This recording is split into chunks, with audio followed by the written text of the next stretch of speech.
Hi, it's Stacy. Um, Today I wanted to do a video on something that's near and dear to my heart, and that is online dating and the plus size girl.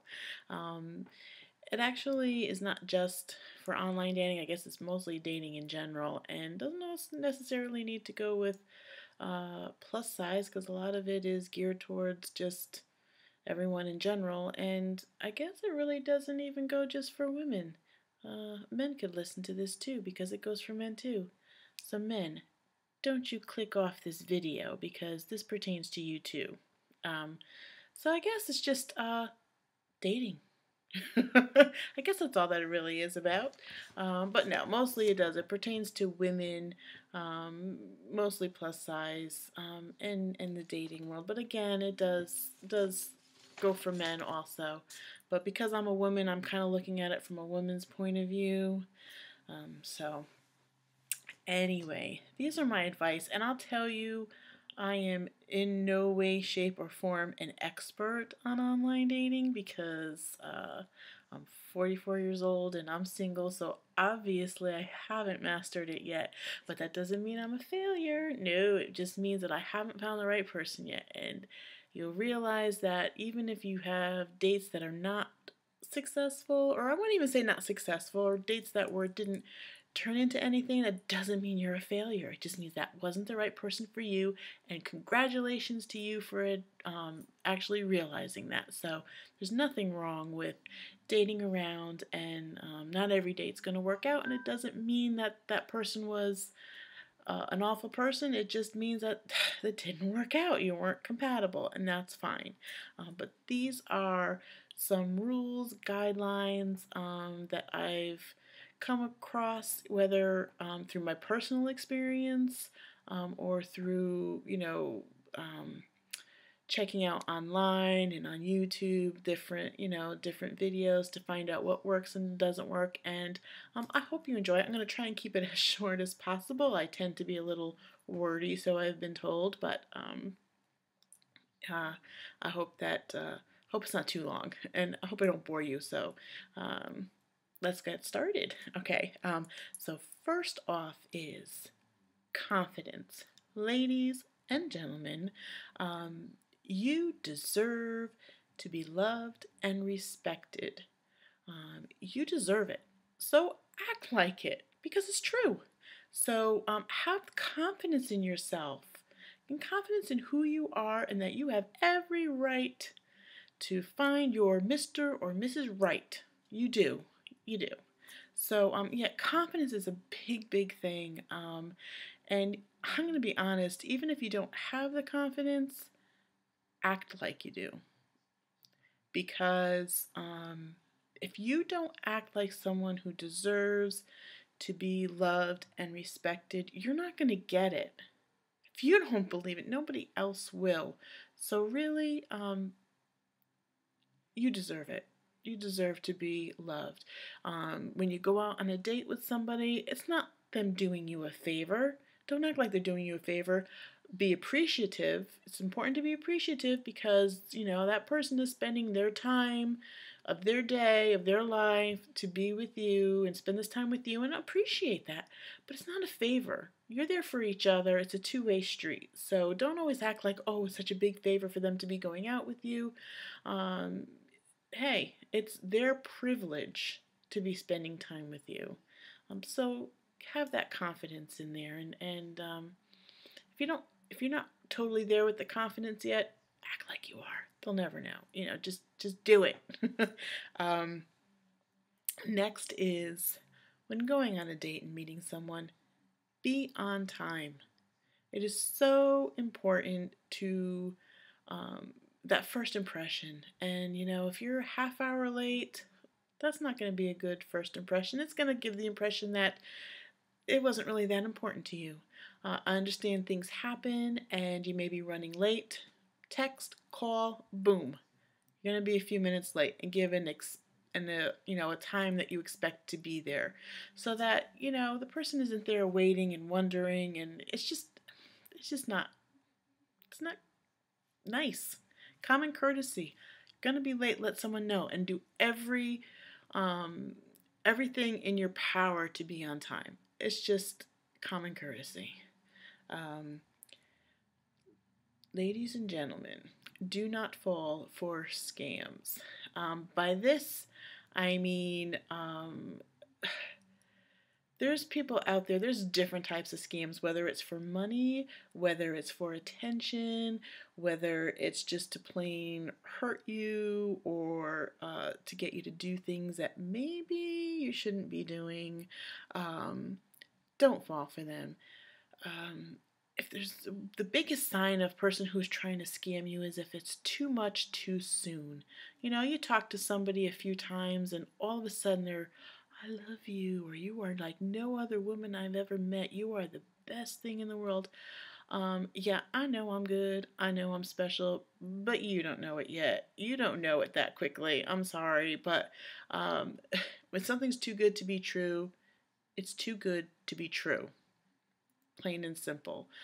I watch Catfish. You know, if you're talking to somebody, you're talking to somebody online, but yet they don't call you, or if you live close by and, you know, after a couple of weeks of talking and they're not trying to meet you, there's something wrong. Whether they're married or they have a significant other or they're just not who they say they are, all those are forms of scams.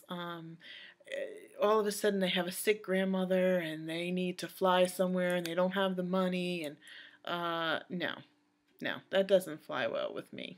No, don't put yourself in that situation.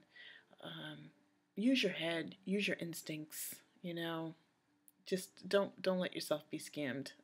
There's some strange people out there, so you got to protect yourself. So yeah, watch out for those. Um, while going on your date, ladies, the clothes that you choose to wear. I think it's important to. Image is very important. First impression. I'm sorry, it's important. You don't want to wear anything too tight or too revealing. Now, I take pictures on these websites, you know, like the social networking websites that have a low cut that shows some cleavage, and you want to show off your assets, you know, your good points, and what you think is, you know, what's going to attract the opposite sex. But in that form, I do have something, you know, I'll have a picture low cut because that is one instant in time where you can strategically place, you know, yourself, and so there's no chance of you turning and slipping and showing a little more than you should. It's not like it's distracting from a conversation. And it's also, let's be honest, men are visual. I say that all the time, and men always cringe when I say that, but men are visual. And if you're looking through all these pictures on a networking site, you want to do something that's going to catch a gentleman's eye and pique his interest. So men are visual. Yeah, I can understand you showing a little more cleavage, but when you go out on that date, when you're going out, you want him to focus on you, not here. So I think it's really important to wear something that is sexy but tasteful.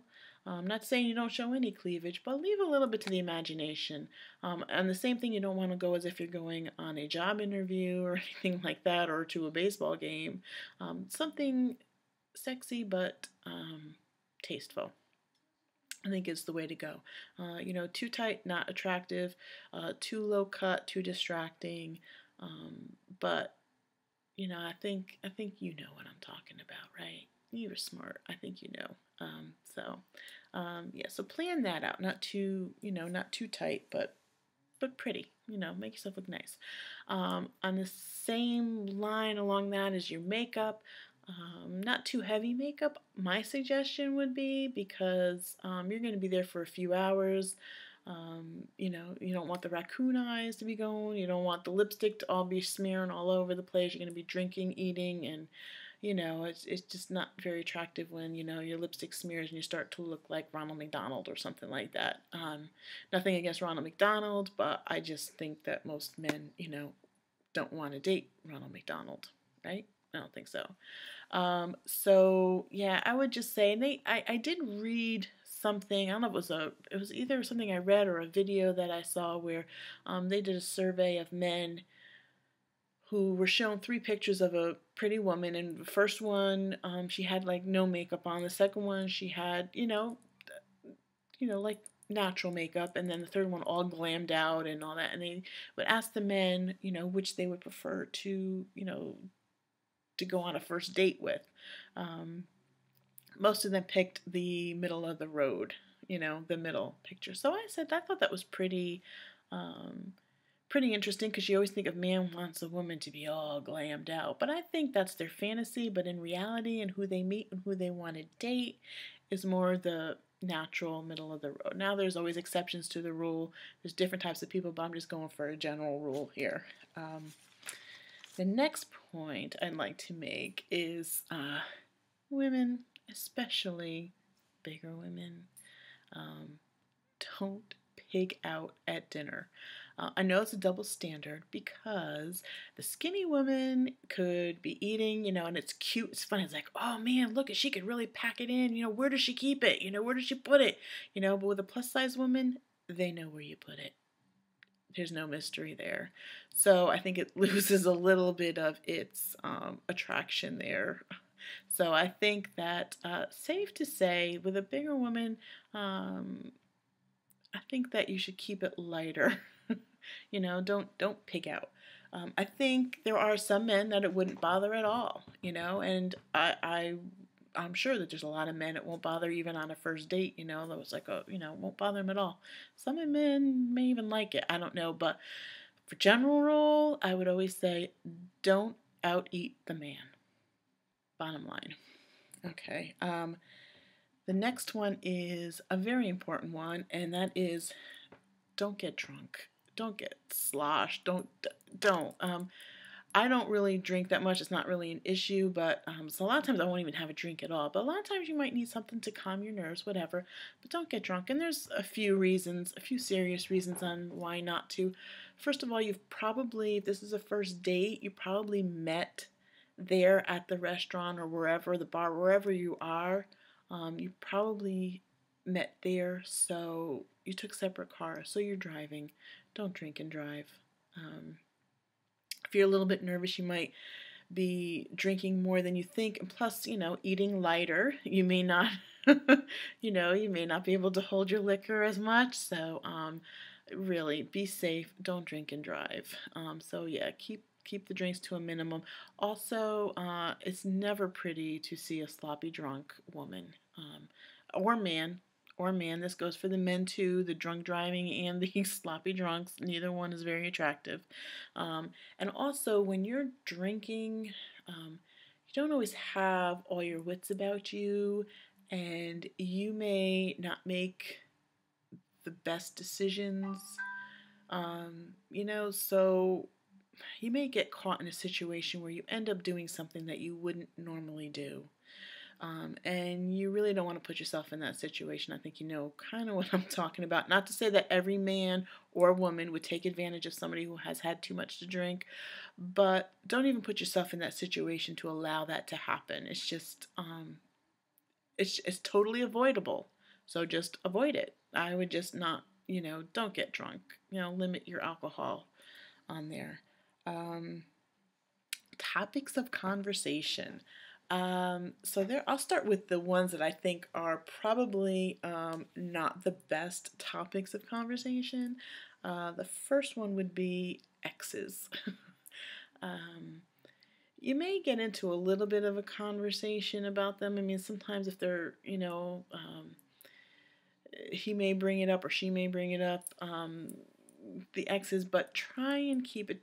Don't get into the long story of how terrible they are or everything they've done wrong to you and all that. And I would steer clear of that, because I think that the men may be thinking, if guys don't like confrontation, especially with a woman, they don't like that female-male confrontation. They'll do whatever they can to avoid it. So if you're going to be talking about that and everything that happened between you and your ex and how terrible he is, he might be sitting there thinking, she's talking about her ex like that. She might talk about me like that or do these things to me.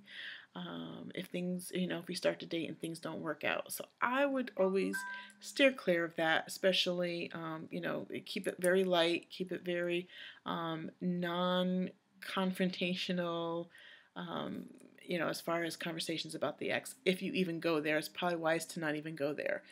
Another conversation to steer away from, and you're going to be like, what? But we got to talk about this, is sex. Sex. Don't talk about it. You guys are both adults and you know what's on your mind. Men think about sex a lot, women think about sex a lot, but when you are dating in that, when you're going on that first date, I think it's wise to keep it very casual and light. You don't need to, and I think that a lot of men will talk about sex and they'll ask you questions that I think they don't really want to know the answer to. They may think they want to know the answer to it, but I think that once they know, or once you open up and you tell them, you start spilling out your whole sexual history, I think that's kind of a turnoff, or it may put you into a different category, not a possible girlfriend category, but maybe you might go into a category that you don't really want to be in, and that might be the short-term category. So I would always keep it light. They don't need to know, not every man needs to know your sexual history, your sexual preferences, what you like, what turns you on. They don't all need to know that. They're going to ask. Come on, man, you know who you're going to ask. But you don't need to tell a man that. On the first date, let them, in time, if he is someone who's going to be around for a while, he will find out those things. There's a time and place for it. Not every first date guy needs to know all about you and what you like, and they don't need to know that. Leave a little mystery. Let them find out some things on their own. Or, there's so much time to do that. And that's the fun of a relationship, is learning those things and finding out those things. So don't give it all away. So leave a little bit to his imagination and keep him wondering. That's what's going to keep him coming back. Subjects to talk about is work. Work is always pretty safe, though you have to be careful not to get too boring. Ask a man about his job, his career. A man likes to talk about things like that because that's kind of how they define themselves as a man, and as successful as their job. I learned that from Steve Harvey, so it's got to be true. So talk about work, talk about a man's job. If you have kids, talk about your kids, or his kids if he has children. Because I know with me, my face lights up when I talk about my kids, because I love my kids, and every man likes to know, well, I won't say every man, but most men, most good men, want to know that a woman is a good mother. If you have kids, men want to know you're a good mother. So I think that's really important. And I know for me, if a man has children, I want to know he's a good father, and I want to hear him talk about his kids, because that's something near and dear to him, and I think that that's showing that you care what he cares about. So I think that that's a good thing. I'm sorry, my computer is on is on like a little pedestal thing, so I keep knocking it and it's shaking back and forth. I apologize. But I think that kids is a great thing. Now that can also get into talking about the exes, because you're talking about the person you're co-parenting with. But that's okay as long as you still keep that light. And if he has a good relationship with the mother of his children, if he has children and he has a good relationship co-parenting with them, don't be jealous. That shows a good man. That's a sign of a good man, because he puts his kids first. He puts his kids' needs first, and that's what's important. So don't be showing jealousy. That's another thing. Don't be showing jealousy, especially on a first date. You don't have jealousy rights whatsoever. He has every right to talk to other women, to go out with other women. You know, you are not in an exclusive relationship. One date does not an exclusive relationship make. So don't be pulling the jealousy. Oops, sorry. Don't be pulling the jealousy card. It's just, you don't have that right. And same thing with the men. You know, you don't have that right. At least not yet. Now getting to the good night. To kiss or not to kiss? That is the question. And the answer is totally up to you. I feel there is absolutely nothing wrong with if a man wants to kiss you on the first date, if he wants to kiss you goodnight, if he asks you for a kiss or he leans in for a kiss, if you had a good time and you want to kiss him, by all means, go ahead and do it. Now, I'm not saying stick your tongue down his throat or let his hands wander or roam all around you. No. Even if you're interested, you don't need to be doing that the first date. You know, he'll ask for a second date and then, you know, you progress into that. But I think there's absolutely nothing wrong with showing a man you're interested in giving him a kiss. Keep it tasteful. You know, like I said, don't be groping and all that. There's time for that. There's a lot of time for that, not the first date. You know, you go on a lot of first dates. Not every guy deserves to be groped by you or deserves to grope you. So, now the next, after date contact. Should the woman, is it okay for the woman to contact the man, or, you know, does she wait for the guy to contact her? This is another thing that is totally up to you. I personally wait for the man. That's me. I guess I'm a little old-fashioned that way. I wait for the man because Steve Harvey, again, told me that if a man is interested, he will pursue you. If a man wants a woman, he's going to do what he can to get her. Now, along the same line with that is men and women are very different. They're not wired the same way. So if a man takes a week to call you back, don't be mad at him. Do not be mad at him because he may have other things in his life that he feels he needs to take care of before contacting you. I mean, women are different. Women will want to call you on the way home. You know, that's how women are. They like somebody, they want to go in full force, and everything else in their lives will work itself out. But a man usually wants to get other things settled in his life. If he sees a woman that he wants to make sure he is man enough for that woman, and that's just their nature. So if he takes a week to call you back, ladies, don't be mad. That's just his way, and he called you back. So don't be mad.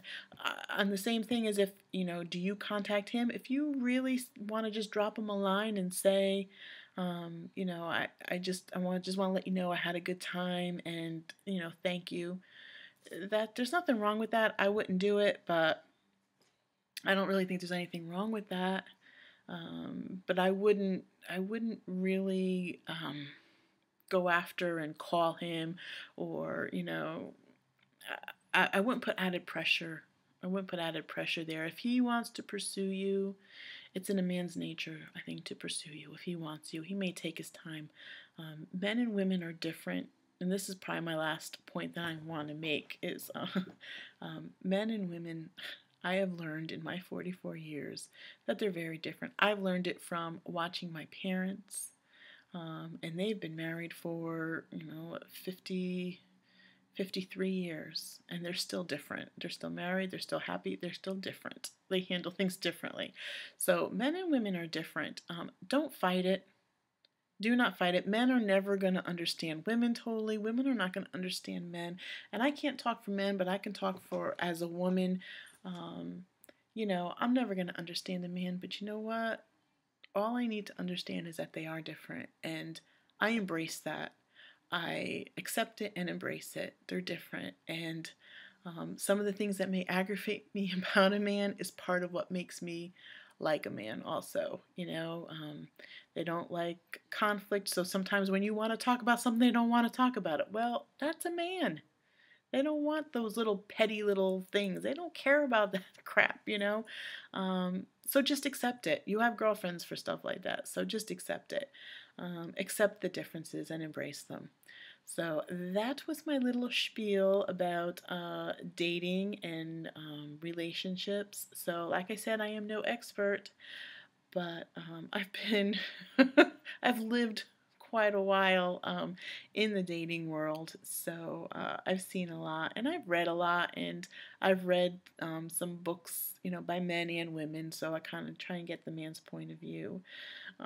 So yeah, that's my little advice. All of it is taken with a grain of salt. Please don't think that I'm trying to be some kind of relationship guru or anything like that, because I'm not.